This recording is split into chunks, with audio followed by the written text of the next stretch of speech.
Para mim foi a COP da diversidade e a COP dos jovens. Contrapartida a isso, nós não temos representatividade em espaços de tomada de decisão de forma proporcional. As pessoas que assinam esses acordos, muitas vezes, são pessoas que eles não vão estar vivas para ver se eles vão ser ou não finalizados. Se a gente está conversando sobre futuro, é importante a gente trazer pessoas que vão ser afetadas nesse futuro.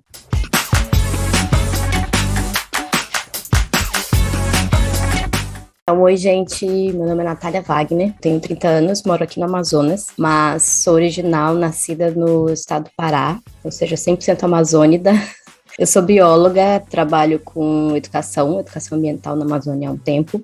e a gente está presente na COP porque o nosso trabalho permeia todas essas questões ambientais, e agora o nosso foco é justamente na agenda de educação ambiental e educação climática, trazendo essa pauta para esses ambientes de discussão. Meu nome é Gabriela Lima, eu tenho 21 anos, sou internacionalista e atualmente sou coordenadora da Rede Jovem de Soluções para o Desenvolvimento Sustentável da ONU, que tem como intuito mobilizar a juventude da Bacia Amazônica, então, dos 7 países e uma província que incluem a bacia, e, além disso, disseminar todos os conteúdos relacionados à Agenda 2030 e aos Objetivos de Desenvolvimento Sustentáveis da ONU.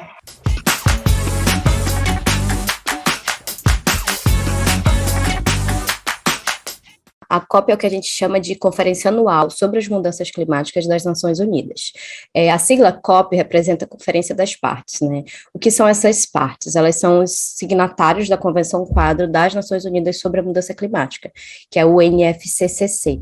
que é um tratado que foi feito lá em 1994, que tem, não lembro exatamente a quantidade de países, mas se eu não me engano é 190 e pouquinho. E essa Convenção Quadro, ela tem a proposta justamente de unificar esses países com realidades tão diversas em torno de um objetivo comum, que é o objetivo de manter as emissões, limitar o aquecimento global a 2 graus Celsius, ou seja, 1,5,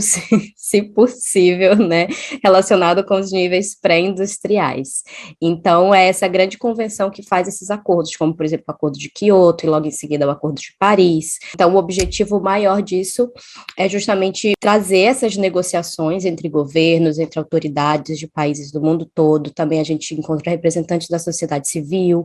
empresas, cidadãos, profissionais, a mídia global, e trazer todo mundo no mesmo ambiente para conversar sobre essas pautas de interesse global.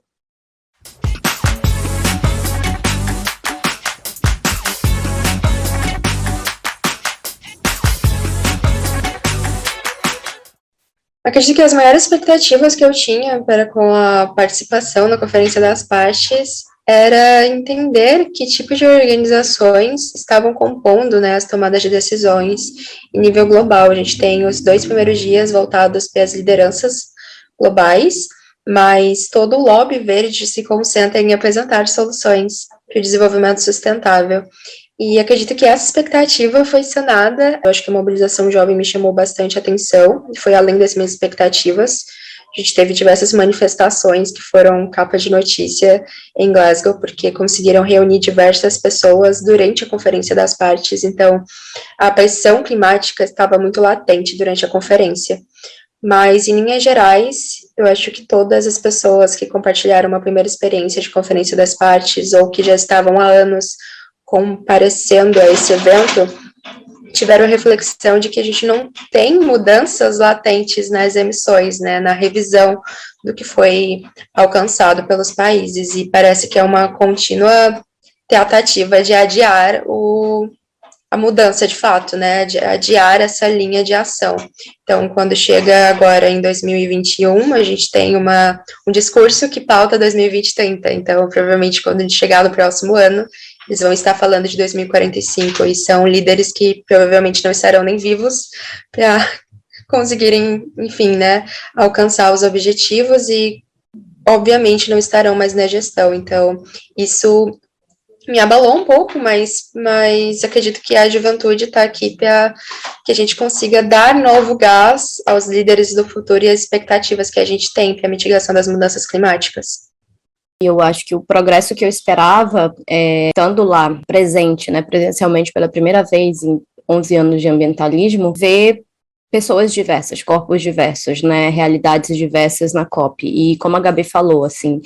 nós não estivemos presentes nas outras COPs, mas nós acompanhamos a mídia, né, é um assunto pertinente, até porque hoje é o tratado mais importante a nível de política pública internacional, né, que pauta basicamente tudo o que rege a vida, porque se a gente não tiver o planeta, não tem como pensar em nada mais. Então, a gente saiu do ambiente de discussão que tratar sobre mudança climática é papo de ambientalista e ecochato e a galera verde, e a gente saiu e trouxe essa discussão para o palco global, e principalmente para o palco econômico, e foi uma das coisas que mais chamou minha atenção, isso, e juntamente com esses diversos atores, a gente via muitos jovens, a gente via muitos povos originários, muitas pessoas diferentes, de várias idades, assim, uma pena que essas pessoas diferentes ainda não reverberam dentro dos ambientes de tomada de decisão, né, teve um cerceamento de direitos de entrada em espaços de fala nessa COP muito grande, isso já tem acontecido em outras COPs também, então você vê que as pessoas estão lá nesse processo de lobby, como a Gabi falou, mas a gente ainda precisa que essas pessoas diversas consigam fazer os documentos oficiais, consiga de fato chegar em ações, porque senão fica sempre um adiar, a gente realmente esperava que decisões mais firmes tivessem sido tomadas, foram adiadas mais uma vez, mas a gente conseguiu ver uma diversidade de elementos, de povos, de pessoas, de realidades que a gente não via nos jornais, nas mídias e em outros eventos parecidos com esses de tomada de decisão. Então, isso acabou que foi um progresso para mim, embora, pelo outro lado, foi uma decepção, né, quanto às tratativas oficiais.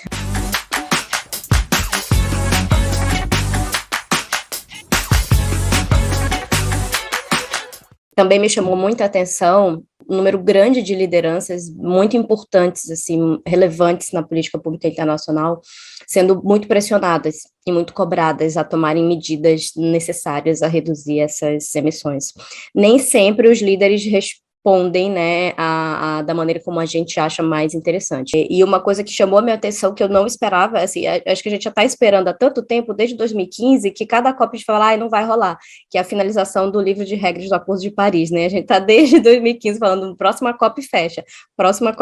e não fechou, eu não estava mais nem esperando, aí fechou isso, nossa, finalmente eles acordaram que a gente precisa, né, mas outra coisa que me chamou muita atenção é que finalmente as pessoas estão entendendo que a gente precisa colocar dentro não só do Acordo de Paris, ou de qualquer tipo de acordo que seja feito dentro dessa proposta de política pública internacional, alguma metodologia que faça com que os países que não estabeleçam, que não cheguem nos objetivos ou nas promessas que foram colocadas, eles sofram alguma espécie de sanção.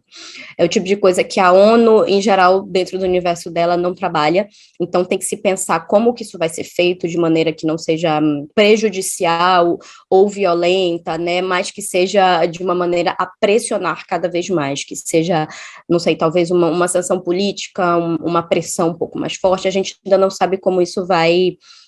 lidar, mas eu acredito que nos próximos anos isso vai ser colocado em pauta, porque isso era muito colocado debaixo do tapete, e nessa COP isso veio para o palco de discussão, assim, de que a gente não pode simplesmente contar com a boa vontade dos países, a gente precisa ter um mecanismo que impulsione isso de uma maneira mais severa, né?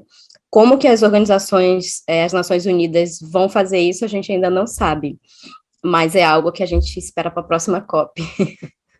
Eu acho que chama muita atenção essa conduta que é necessária de ser mais punitivo com relação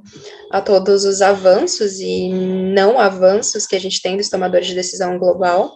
E o mercado de carbono, ele existe justamente para isso, é uma tentativa de recompensar aqueles que, de fato, estão comprometidos na mitigação climática e ter algum tipo de reativa com aqueles que não estão. Isso ainda não foi feita uma regulamentarização completa, mas eu sinto que dentro do livro de regras foi trabalhado muito a transparência e os mecanismos desse mercado. Então, talvez para as próximas conferências a gente tenha um avanço mais consistente, mas foi um grande passo. E dentro do Pacto Climático de Glasgow, a gente teve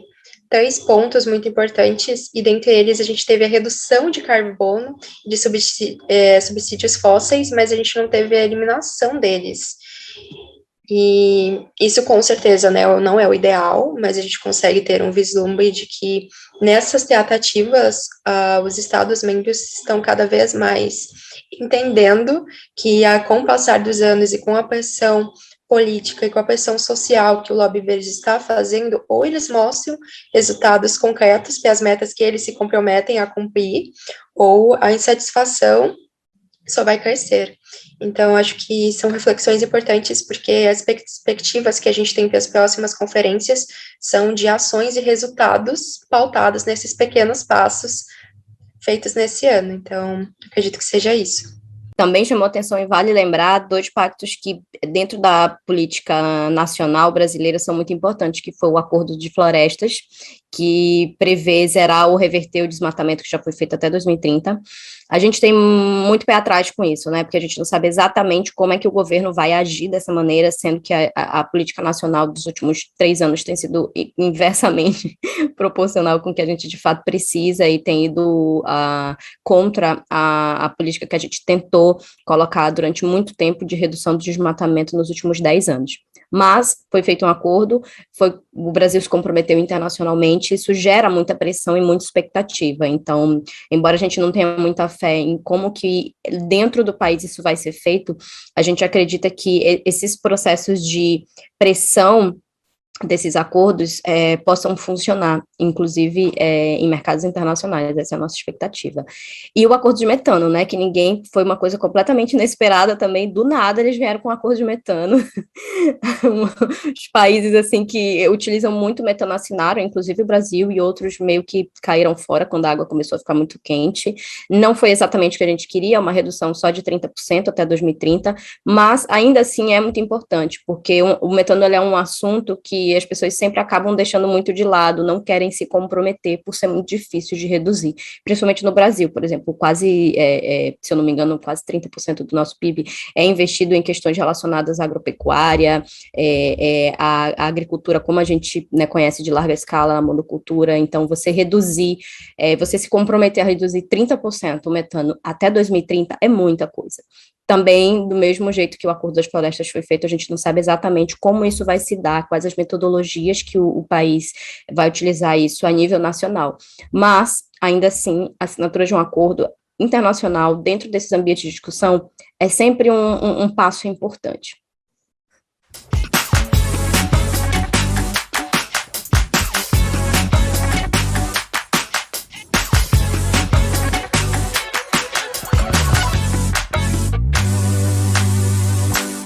Para mim foi a COP da diversidade e a COP dos jovens, porque em cada ambiente de discussão, em cada hub, em cada plenária, você via que tinha participação de um jovem. Desde os espaços oficiais até as manifestações nas ruas, o protagonismo do jovem foi muito, muito latente. E por que isso é importante? Porque você vê um número de pessoas com características muito específicas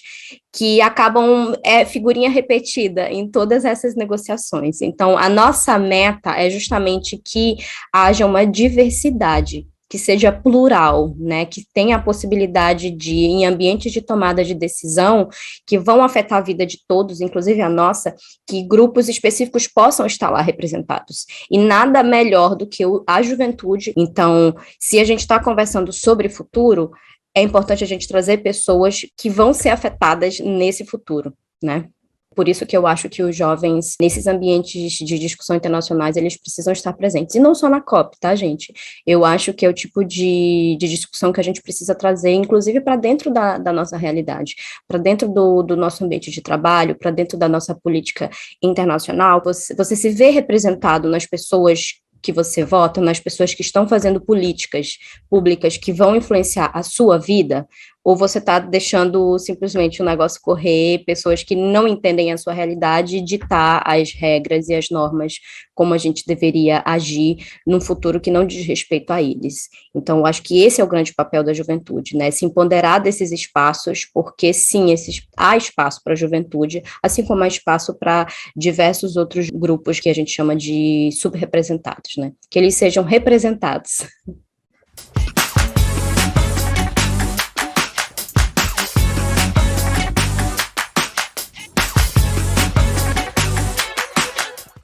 Eu acho que, em linhas gerais, a Conferência da Juventude ela antecede anualmente a Conferência das Partes e é um evento sobre a bandeira da ION, que seria o grupo constituinte oficial da juventude da Convenção Quadro das Nações Unidas sobre Mudanças do Clima. E essa constituinte, ela tem como intuito todos os anos, né, reunir jovens, representações, milhares de vozes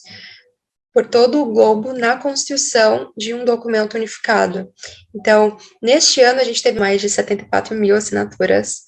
e a COI, além de ser um espaço global sobre capacitação, formação política, preparando os jovens para a participação ativa na Conferência das Partes, ele também é um espaço de advocacy direto, então é um dos maiores eventos climáticos pautados da juventude, se não o maior,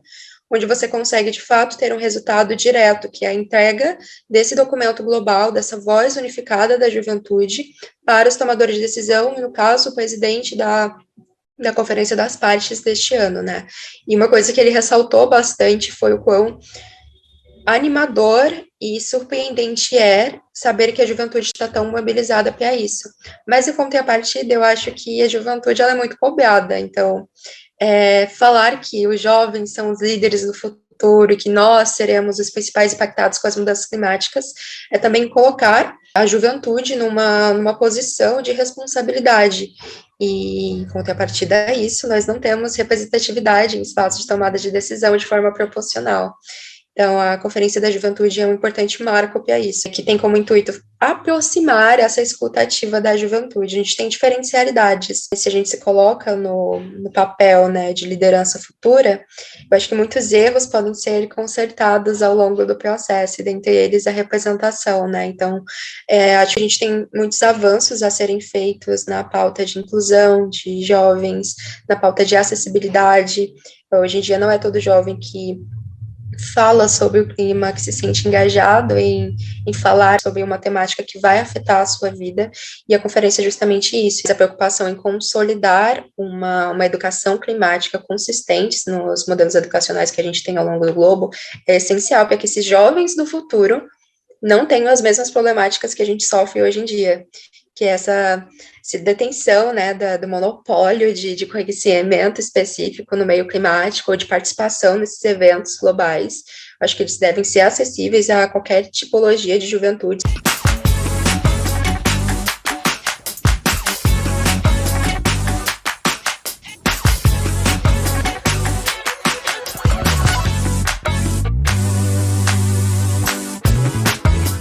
Como a Gabi falou, assim, é muito bonito, assim, da gente tentar tirar esse monopólio do conhecimento climático, assim, achei muito bem colocado, porque é exatamente isso, durante muito tempo, a gente fica falando de sustentabilidade, de Agenda 2030, de mudanças climáticas e tal, mas a gente sabe se a pessoa que está ao nosso lado, ela entende profundamente sobre o que a gente está falando, ela consegue ter a noção da gravidade do que está acontecendo, ou a gente fica falando para dentro da nossa bolha, para mais do mesmo, se retroalimentando numa coisa que não vai, de fato, funcionar, né? Então, conseguir unificar trabalhos, né, como a gente faz na SDCN, Jovem Amazônia, como a gente faz na fase em diversas outras organizações ao longo do globo, é muito importante para que a gente consiga, de fato, disseminar isso cada vez mais, né, quebrar. E eu acho que a juventude, junto com as novas tecnologias de redes sociais, elas têm um papel fundamental. A gente pode acelerar esse processo agora, com as ferramentas que a gente tem hoje, que há 20 anos atrás talvez seria bem mais dispendioso de energia e dependeria bem mais de um processo de top-down, ou seja, de cima para baixo. Hoje a gente pode muito mais fazer ações de baixo para cima, fazer pressões, né? Representar e compartilhar sobre a realidade para que os líderes se sintam cada vez mais pressionados e que eles possam engajar nessas negociações, nesses ambientes internacionais que vão afetar a vida de milhares de pessoas ao longo do mundo.